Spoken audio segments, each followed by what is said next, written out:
একটি জঙ্গলে একটি টুনা একটি টুনি বসবাস করত। একদিন টুনাটি মারা গেল এবং টুনিটি বলছে, এবার আমি কি করে খাবো? আমার টুনা তো মারা গেল। আমার টুনা কাজ করে আনতো আর আমি খেতাম।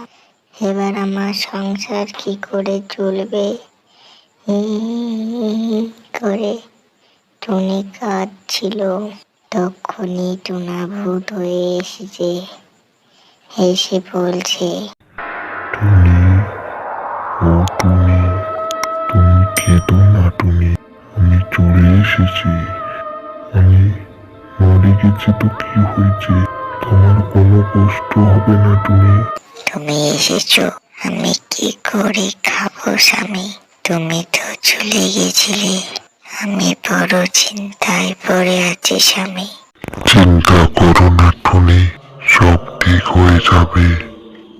আমি তোমাকে একটি জাদু শক্তির দ্বারায় একটি কল্পির গাছ দেব।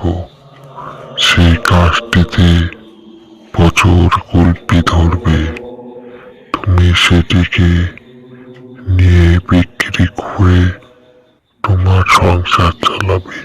যে আমি তো মরে গেছি, তাই আমি তোমার সাথে থাকতে পারবো না। তুমি এই নাও তোমার সেই কল্পির গাছ। তাই বলে টুনা সেই কল্পির গাছটি জাদু শক্তির দ্বারায় দিয়ে দিল। দিয়ে সেখান থেকে সে চলে গেল। টুনিটি সেই কল্পি গাছ থেকে কল্পি পাড়ত, পেড়ে টুনি নিয়ে চলে যেত বিক্রি করতে। কুলফি নেবেন কুলফি, কুলফি নেবেন কুলফি। টুনির সব কুলফি বিক্রি হয়ে যেত। এইরকমই চলছিল। টুনি একদিন কুলফি বিক্রি করতে করতে সে অনেক বড় লোক হয়ে গেল। সে বড় বাড়ি করলো এবং টুনির কুলফি নাম করা একজন কুলফির মালিক হয়ে গেল টুনি।